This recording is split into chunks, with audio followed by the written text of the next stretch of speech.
is so good to have you back on Unbroken. Thank you for being here. My pleasure. My pleasure. Thank you for having me. Yeah. I wanted to start with I don't know if you've noticed this, but I've noticed that increasingly people are increasingly sort of releasing their trauma. I view it as perhaps the increase in light and frequency. It's kind of shaking up the trauma that people still have in them, in their shadow.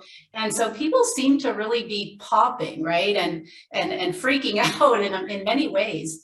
Yeah. So being that you are a teacher of consciousness, I was wondering if you could speak to trauma and consciousness and how consciousness might be, a way out of this. I think it is. Hands down. There's so many things I could say. It's like eeny, meeny, miny, moe. Where do I want to start? Say them Um, all. yeah. Okay. So consciousness is a frequency, and it's not just a single frequency. An individual's consciousness is the sum total of all of the consciousness being generated by all the frequencies that make up the body mind system. And there's billions of those frequencies. So everybody's frequency matrix is just a little bit different, and you get a trajectory going for that set of frequencies. And then you've got the input from Mother Nature, and the input from parents and family and schools, and the input from whatever life experiences, and all of that. It's very dynamic. So the consciousness adds, and it has some good things that happen, it has some bad things that happen. So when bad things happen, that is a frequency set in the system. In the frequency set of an individual is about 20 feet in diameter. We're just this little small slice of human flesh in the middle of this big circle of frequencies. And some people are a little smaller, some people are a little bigger, but on the average, 16 to 20 feet. Wow. So if you have bad things happen, so somebody beats you, or you witness a murder, or whatever it is, or you get attacked by an animal out of the blue, there's all kinds of things that happen. Then that is information. Your frequencies then conform to that event. You are hyper alert to all of the stuff that led up to that and followed that. And that becomes in your system. If you don't address that, face that, and transform those frequencies, it stays in the system, and it becomes a separate region, organizing region within you. All consciousness tries to organize itself in order to evolve itself. So if you have a whole bunch of frequencies that are traumatic, and you don't want to deal with those, you shut those off, that becomes a self-organizing system within your own system that then steals energy from you, has its own impact on you because it gives off frequencies of its own, etc. So that has to be dealt with. So that's the first thing I would say. And there's a name for that. Hang on one second here. Could I ask you, would that frequency pattern that you're describing, could we say that's subconscious beliefs that get set in? Could we call it that too? You could. It's not a belief, it's an actual set of frequencies, but it affects your perception. Yeah. Yes. And it's not, we're subconscious, we're really able to be conscious of the whole thing. But we have to pay attention in the physical world to what does it take to be effective here, to learn, to, pay the bills, to take care of family or the house or the animals or whatever. And so we can't focus everywhere. Any place that is not the center of focus is in what we call the subconscious. It's all available. But until you focus there, you know, it's once you focus there, it's in your consciousness. So yeah, technically, what we say is it's not a belief, it's a function within consciousness. It's just not one that you want to deal with. So, Right. And what you're saying is if you don't want to deal with it, which what I would call it's in your shadow, if you're not dealing with it, then right, that thing that you're not dealing with is going to inform your thinking, that's your right. choices, right? Okay. That's right. Yeah. It steals energy from you, number one, because it's trying to evolve itself, Mm, and it's going to um, everything, every kind of energy pattern is conscious and it's aware of self. So if you're not dealing with it and you're not integrating it, it's robbing you of energy for itself so it can evolve and grow. So wow. it's really important to deal with that. In terms of, let's see, where could we go from there? Um, in terms of just the idea of fixing ourselves with consciousness, Mhm. um, if there's an ancient language called the sometimes called the language of the birds, sometimes called the green language. I call it the language of energy.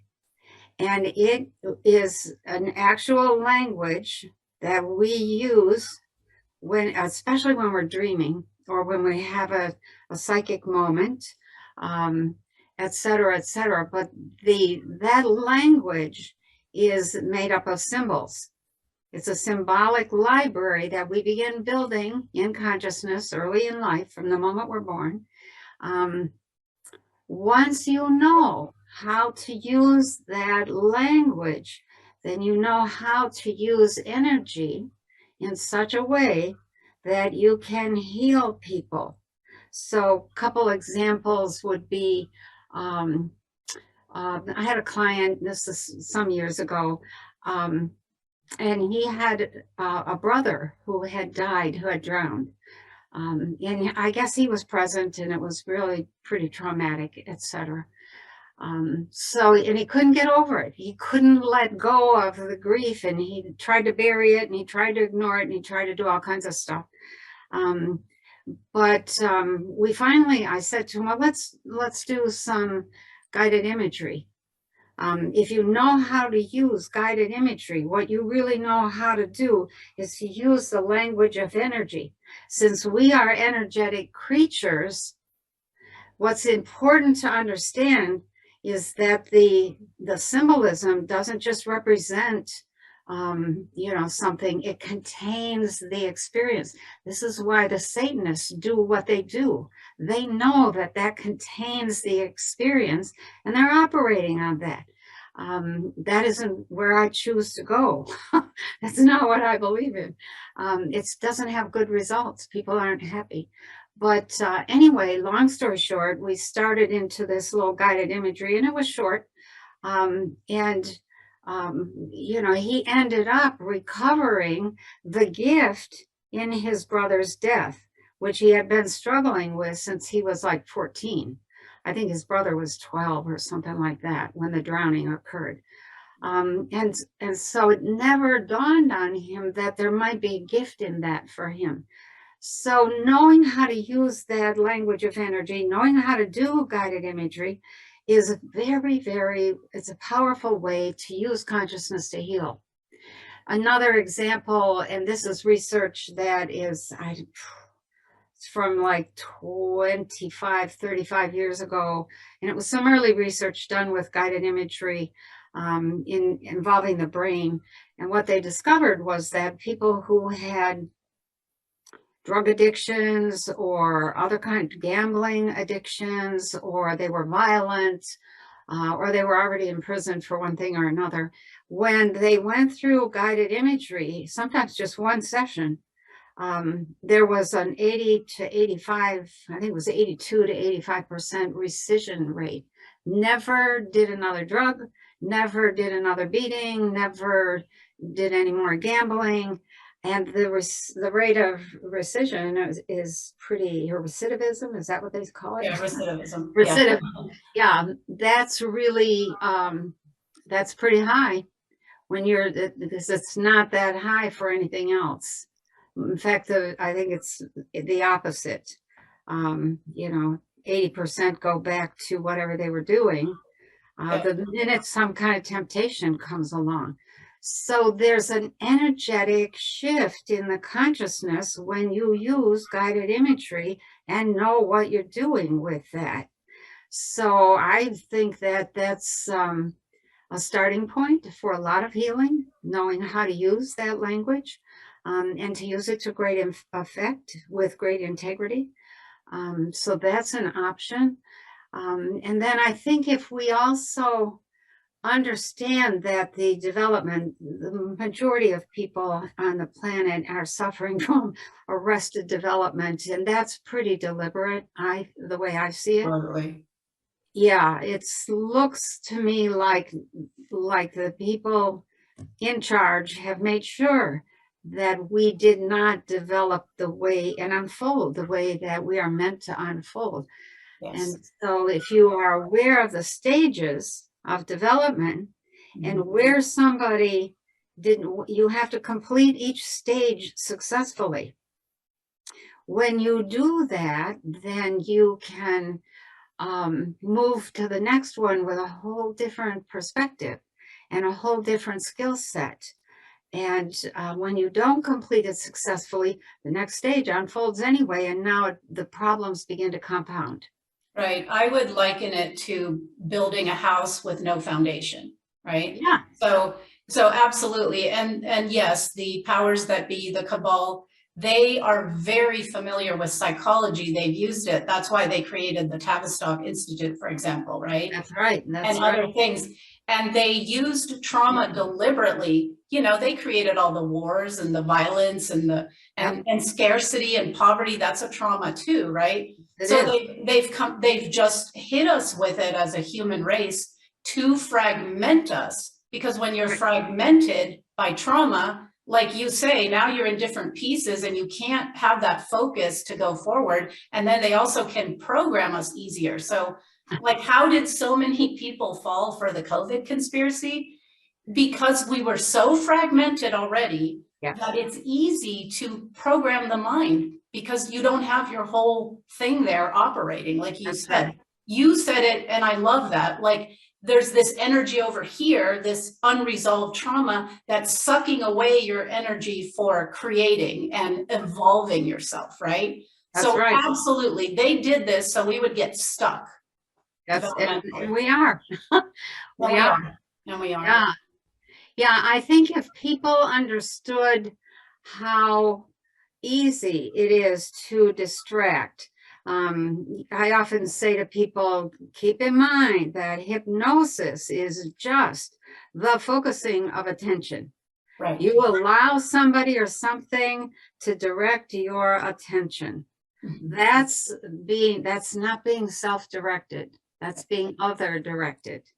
And some people can maintain that self-directedness through hell and high water. Other people can't maintain it to save their soul for 2 minutes. You know, as soon as there's a distraction, they're right on it.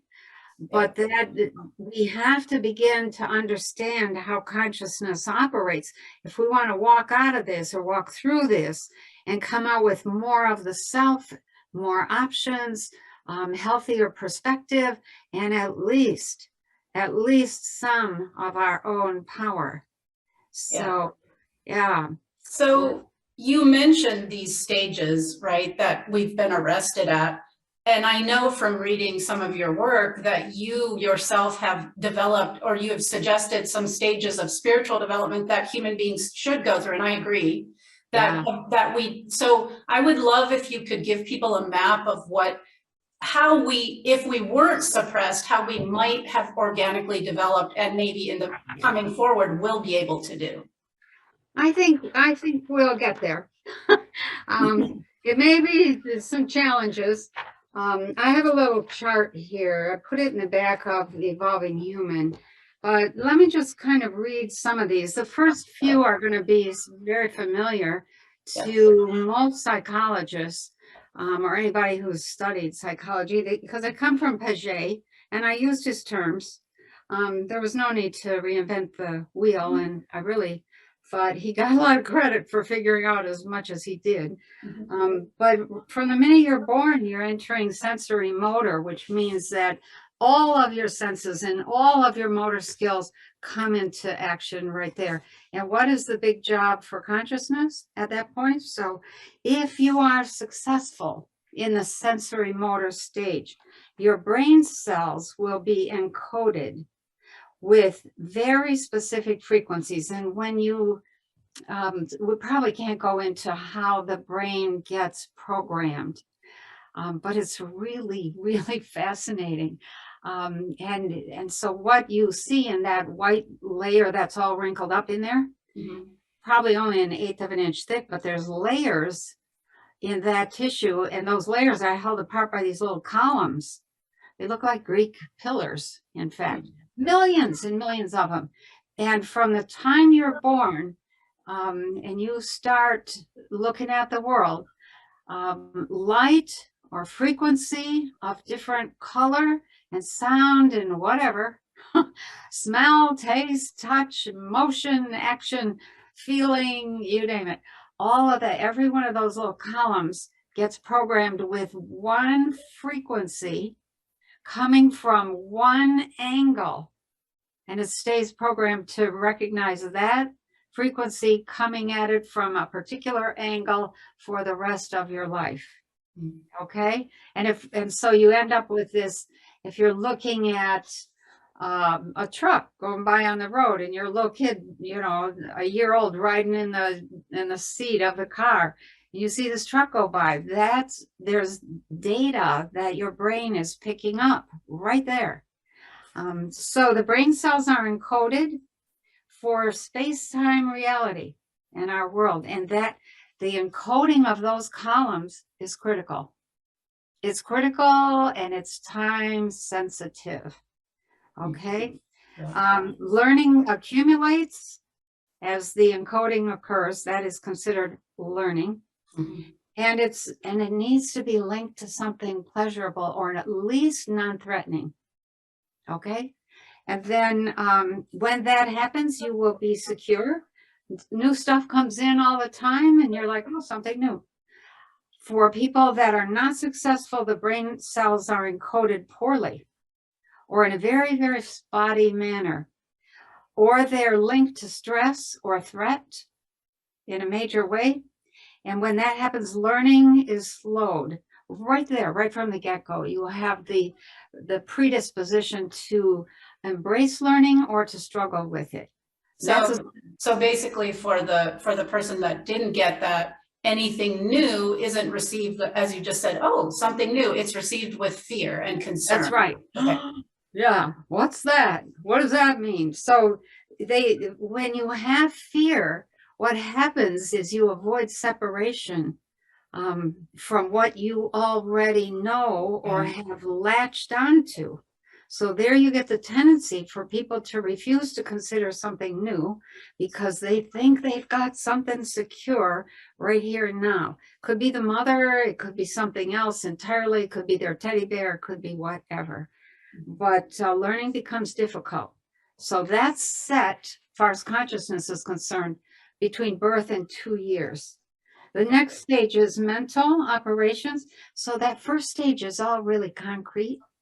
Seeing stuff, hearing stuff, smelling, tasting, touching, getting all kinds of activities. The next stage is from 2 to 6 years, and it's such a fun stage to witness. Anybody who's had little kids sees the creativity of the 3-year-old and the 4-year-old.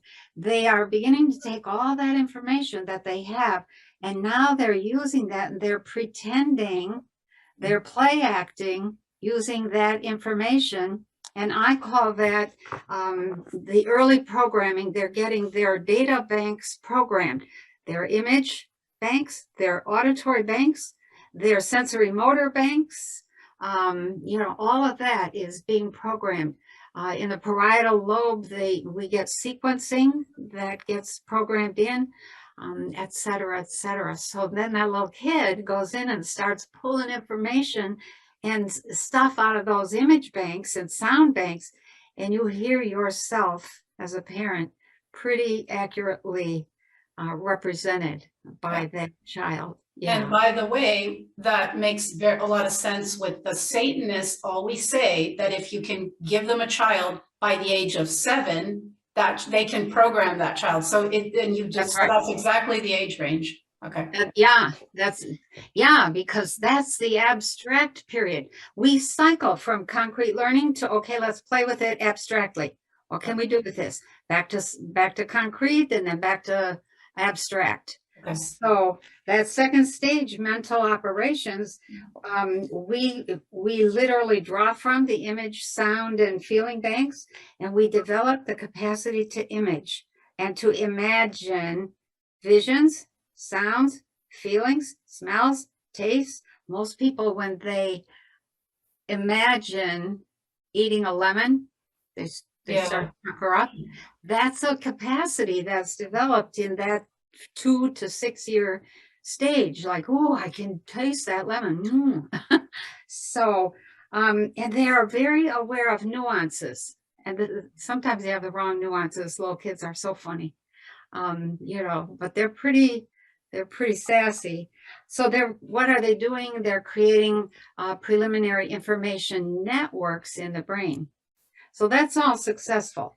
When it's not successful and they can't draw from their own image banks or sound banks, then the development of the central nervous system is slowed. It literally stops growing. So there's very few images stored, there's very few sounds, there's poor neural networks, and therefore you have poor memory and perception. So, and then from there moves into the next stage, concrete operations, and that's where you practice baking cakes, making things, growing gardens, doing art projects, building birdhouses, learning to ride a bike, all kinds of stuff. If you're on a farm and you're 12, you're learning to drive a tractor. That's all part of okay, you want to take everything you've learned and apply it in the real world. By 12 years old, that child should be completely able to survive in the world on his own or her. Wow. And that is not the case in our reality, is it? And No. they've deliberately infantilized us so that isn't the case. Wow. That's right. So you end up, if you don't make it through that stage, here's what happens. You're limited to your original baby perceptions. Mhm. You have a limited ability to survive on your own. Right there. Everything about your life is threatened. You can't survive without somebody taking care of you. If that's an Uncle Sam, or if that's a religious organization, or a Jesus, or a Mary, or somebody, you can't survive on your own. There's no common sense. Is that where the savior idea might come from then? Yes. Okay. Yes. Yeah. So there's no common sense when concrete operations is a failure.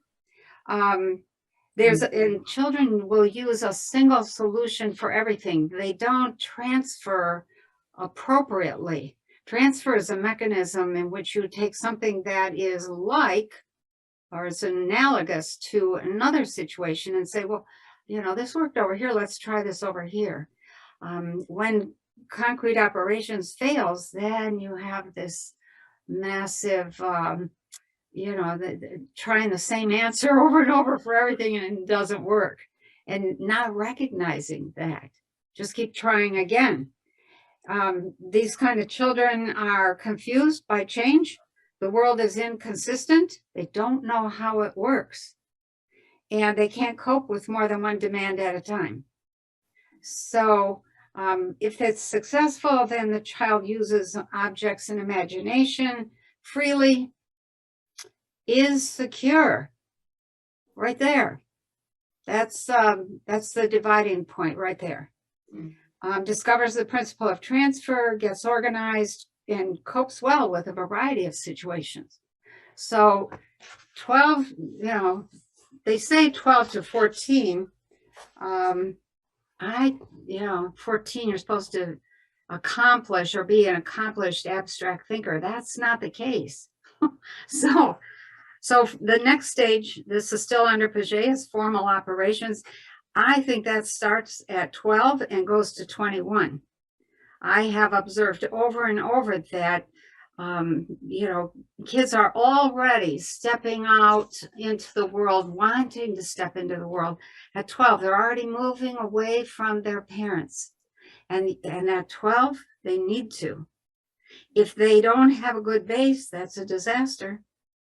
But they're back in the abstract. Now they've learned all this stuff about how hot you have to have that oven before it'll bake that cake, or how hot before the water boils, or makes a good cup of tea, or whatever. So if formal operations is unsuccessful, that individual will settle for the structures, the routines, and the solutions that are all around him. Nothing coming from the self. Just tell me what to do. Tell me how to fix it. Tell me how to behave. Tell me what to think. That's what I see out there in vast numbers. Exactly that. And people, like you say, there's no fluidity to adapt or move. It's very rigid. I have to follow what nanny government tells me, or this the global agency says, or what the doctor says, and it's very rigid. Yeah, it is. And it's very non-productive. It's limiting, so limiting. So, those kinds of people try to get by and hopefully get ahead. They act impulsively and they don't assess outcomes very well. In fact, rarely do they stop to think, what might be the results of this? Right. They're just doing what they want. And they idolize one poor role model after the next. I want to be, I want to be a cop, or that's not a poor role model, but they'll pick people who are bad models within what was really a good thing. Or they'll pick something that's not a bad role model. It's just not their path. Everybody for a while wanted to be a great football player, or everybody wanted to be Michael Jordan, or everybody wanted to be, somebody else that was making a lot of money, a big rock star. Right. And Hollywood people, Yeah, right. And some of those are good, but here's the thing. You have to move out into the world after age 12 to begin comparing what happened in my family versus what do I see happening in other families, other people, and you're comparing. And if you don't have the security from, the stage before that, concrete operations, then you don't have any basis, you don't compare, you don't assess. So the successful person makes an effort to create his or her own structures, not settle for what everybody else is doing. Right. They attempt really complex activities and they go for massive goals. And sometimes even I go, I don't know about that. And then they do it. And I just got another letter from one of my clients, and he said, I have accomplished what I set out to do. And he listed, and I remembered, working with him and thinking, I don't know. I don't want to discourage him, but this is kind of pie in the sky. He did it. He did it, every bit of it. So that's that part of us that is a creator, and we can manifest anything we want. And we even have a part of the brain, the reticular activating system, that's an assist there, because it helps us focus on that goal and it eliminates all the noise out of it, right? Yeah, that's true. So that's as far as the Piaget system goes. But what I noticed in my work with people is that there were other stages that followed. And those stages, I call them, I actually have a couple different names, but one is after, it starts at about 21 years of age and it runs to about 35. And that stage is concrete intelligence. I have another name for it in the book. I made some changes there, but I wanted something that was a little prettier name, but it's basically concrete intelligence. In other words, consciousness between 21 and 35 has to be employed to make life decisions. Now, what you're deciding to do really, really counts. And there's the opening. If you have made it successfully through all the other stages, there's the opening of what's called the still small voice within. And that little voice, when you start to pay attention to that, then gives you this, don't do that, if you're going to make a mistake, or will present dreams that indicate where you're headed. And if you listen to that, what you discover is there's this feedback system out there that's working with me, that if I listen to it, I will not make any major mistakes. So the person begins to develop the true spirit of the self. That's where the big spiritual journey really begins. That's people are oriented to joy, to health, and they're willing to experiment with new ideas for their self. Well, I was going to be this and I'm halfway through college, but I think I want to do that instead. And they have the guts to say it's not about the money. It isn't about the time. It's about the passion. It's about where my heart is at. The education has changed them. So when that concrete intelligence begins working, what you discover is this is a good investment. Yep, my little gut says yes, and that's not. My gut says no. And you begin to work with that, and you apply that intelligence in a very concrete way to make real life decisions around houses, around cars, around people, around timing, investments, all that kind of stuff. And when you don't have that, when that stage is, when you don't listen to that little voice, the spiritual development is aborted. The true spirit of the self is spiritual development. Yeah. So would that be like a connection to your higher self or to God, or because you're receiving guidance, so that voice is a voice of our soul, would you say? Yeah, you could say that. In other words, what we begin to understand in the period of concrete intelligence is that there is something out there that is alive and intelligent enough to be responding to us as individuals. The person who's going to work with that is going to succeed. And the person who is too afraid, who hasn't developed, whose whole development has been arrested, is going to ignore that. And then they become basically kind of temperamental. They don't want to be selfish, but they end up really not being able to be any other way because they don't have any trust in themselves. They don't have any trust in anyone else. So I think it would be, for these people, it would be that they would experience the world happening to them rather than them creating the world, right? Yeah, exactly. Okay. Exactly. And they feel like they have no voice in it. That little voice within teaches you that you have power. Yes. And that's the missing piece in that stage of development. The taste of that little bit of power then leads to the next stage, which is formal intelligence, in which you begin to explore, what can I do with that voice? What can I do with that intuition? What can I do with that knowing or that understanding? And that is, it's a stage of, we cycle around to abstract, and we begin to experiment with thought, with psychic stuff. Well, let me see if I can see this, or I can see what's happening there, or etc.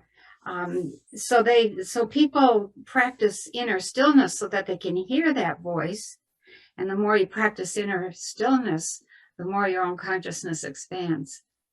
So for those who are not successful during that formal intelligence, reality gets in the way of a lot of things. They're still trying to make stuff happen without risking anything, without working with the universe. You have to work with the universe. We're creatures of the universe.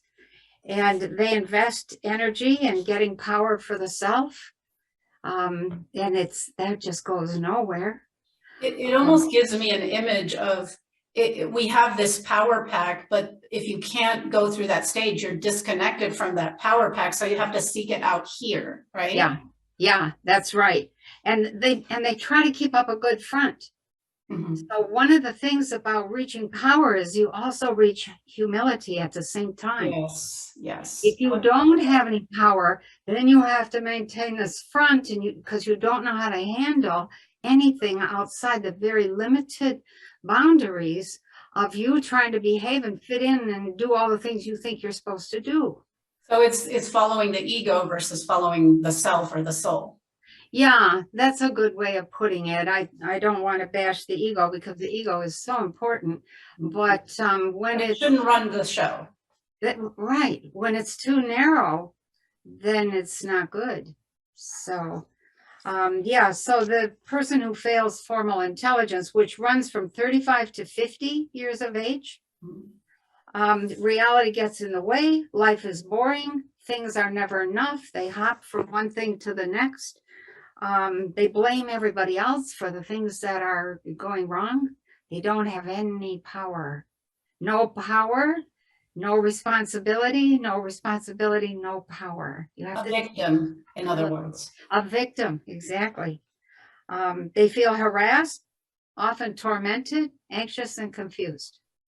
So, and that's in direct contrast to the successful completion of that stage, which is inner stillness, learning to watch, learning to see, and developing a really good sense of timing.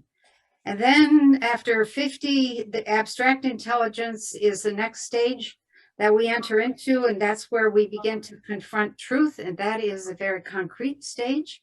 There's a deep sensitivity and inner joy in people that are successful with this stage. They experiment continuously with a very fluid awareness. They experiment with self-transformation. What can I do with myself? How can I be better? How can I give more? How can I? They experience an expansion of their boundaries, and they discover joy and good health. So that's a pretty good payoff. And in people who have reached that stage, they're 50 and up, there's a deep disappointment if they're failing to evolve into that stage. Reality becomes unattractive as the body becomes unattractive. And after 50, the body starts to go down for a lot of people that haven't been successful at taking responsibility for themselves. And then they grieve the loss of their youth. They cry over the fact that they're getting old, or they're getting fat, or they're getting wrinkled, or they're getting slow, or whatever. They feel tired, old, and discouraged. When sickness and disability occur, which they often do after 50, unless you do renewal, regeneration, and then eventually they forget who they are, and they end up, in many cases, in dementia, and abandon the body long before it's dead. It just goes on automatic. Sort of give up. Yeah, they give up. And then there's a stage after that, but it's only for those who have passed all the stages successfully. And that's a stage of transcendence. So, and it's a stage in which you know your power, you use your power, and you are committed to love, and you nurture, you cultivate that love. So, yeah, that's kind of a quick gloss over of all the stages. But there's much more explanation in the later chapters, about chapter 24 and 25, I think. That's a great summary, though, because I mean, the idea here is that we're meant to progress, to build on ourselves more and more and more. And so when things are inserted that stifle that development, or we get stuck, we can't achieve the fullest potential of who we are in this body on this planet, because we came here to be a part of transitioning things and changing things, right? And so Yes. it makes people ineffective, and you're on the sidelines now. You're not in the game anymore. That's right. That's right. And the gift that each person brings doesn't happen. The gift is Yes. never given. Yes. And I think that's tragic.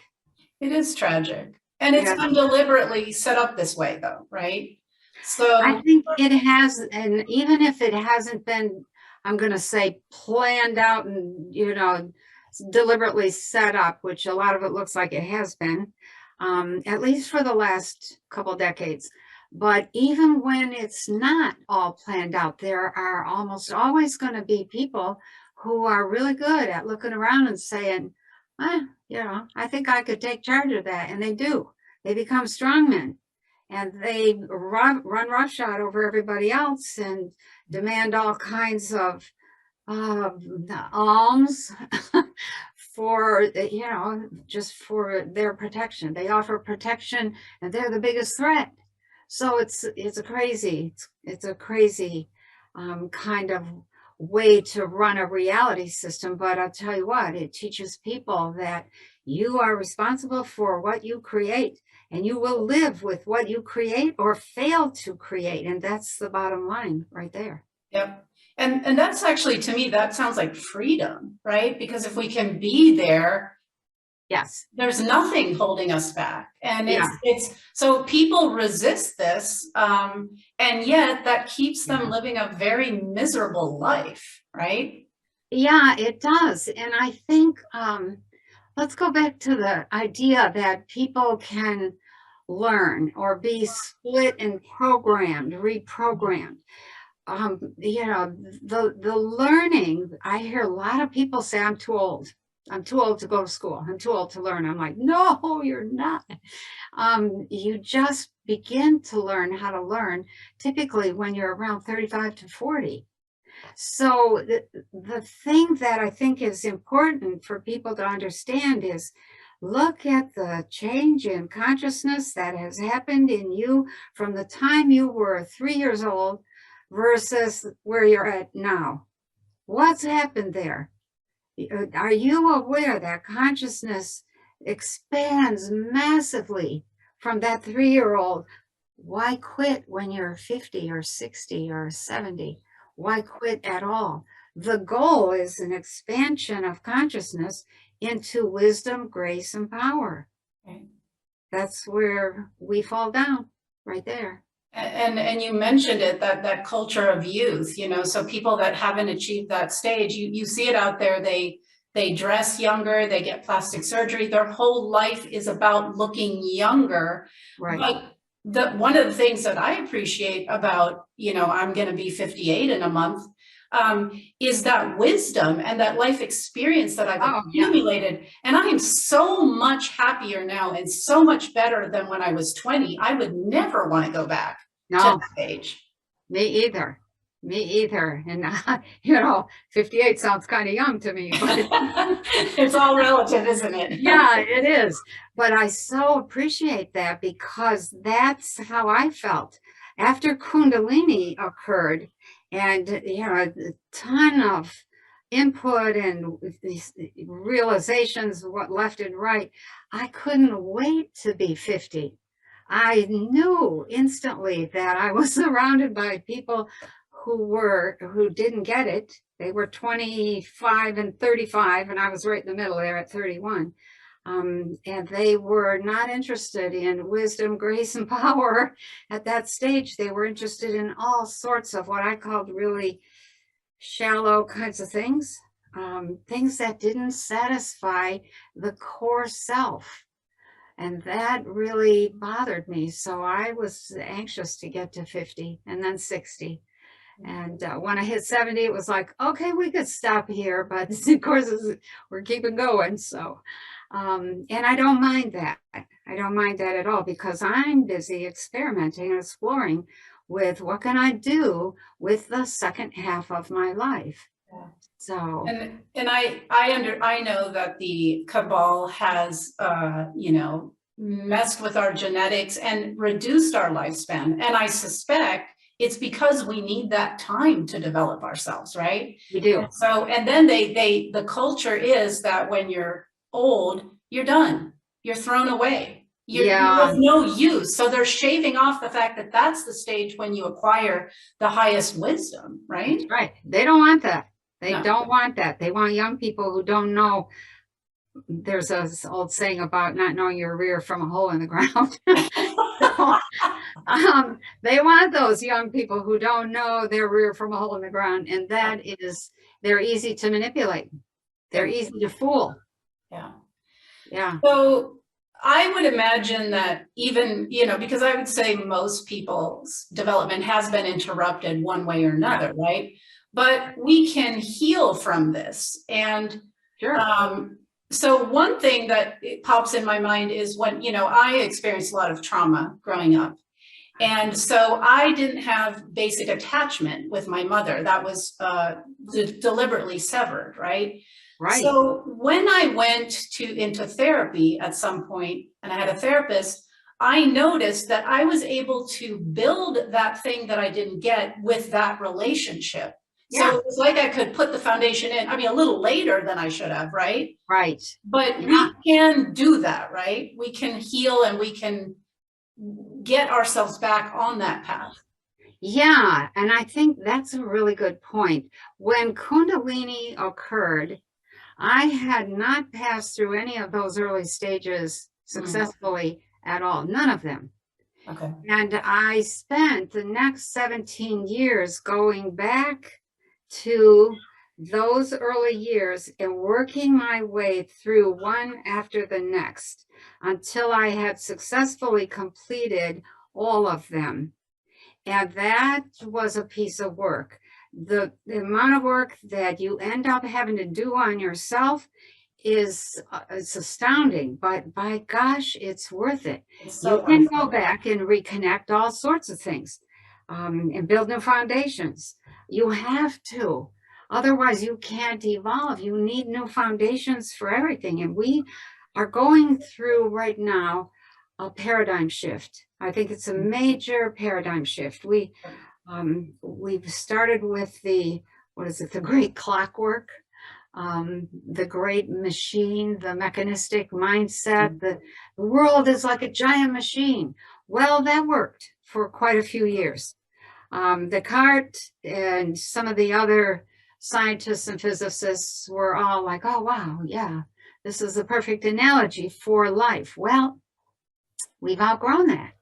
And so now we have the comments and the statements of Sir James Jeans, for instance. And I had a quote here. He said, the world is beginning. He was a scientist and a mathematician in the early part of the 1900s, and he worked with Arthur Eddington. Both of them said, consciousness is fundamental. This whole reality derives from consciousness, not the other way around. Right. It isn't the material producing consciousness, it's consciousness producing the world. That's right. And I think that's the shift that we're finally making, the paradigm shift from the great clockwork to the great thought, because that's what Jeans. Quantum physics has, and that dual slit experiment has validated that it's the consciousness that creates the particle, right? Absolutely. So Absolutely. that reminds me of the part of your book that I read where you kind of describe that a little more. You say mind is the location aspect of space, and you have sort of a map of that. I'd love for you to share that so people can have an understanding. Okay, so that actually started out as a mathematical challenge. The great mathematicians of the world have said something like this. I'll paraphrase. We all have read stories of or heard the tales of the great saints and the great mystics who say there's this place of absolute utter silence and bliss. So, and that's the basic reality. So if that's the basic reality, what the heck is this messy, noisy thing that we're in called life? Right. So they said, until we reconcile those two things, we will not be able to move forward in our understanding of life or the cosmos. So being interested in science, was always reading and listening to those kinds of things. And the first time I heard that, I thought, oh, I know what that is. It was one of those moments where it's like, well, yeah, when you have had as many Kundalini experiences as I've had, in which you enter into that great silence, and then you come out of that and back to your everyday world, there's a process that you go through that is the same every time. And that process is you're in that bliss where it's absolutely black. There's these billions of little pinpoints of light, and that's it. There's no sound, there's no form, there's no world, there's no you. There's just this incredible consciousness called I am, and everything is not moving. It's absolutely still. And the bliss is enough to keep you there. We'll say it like that. It's an extraordinary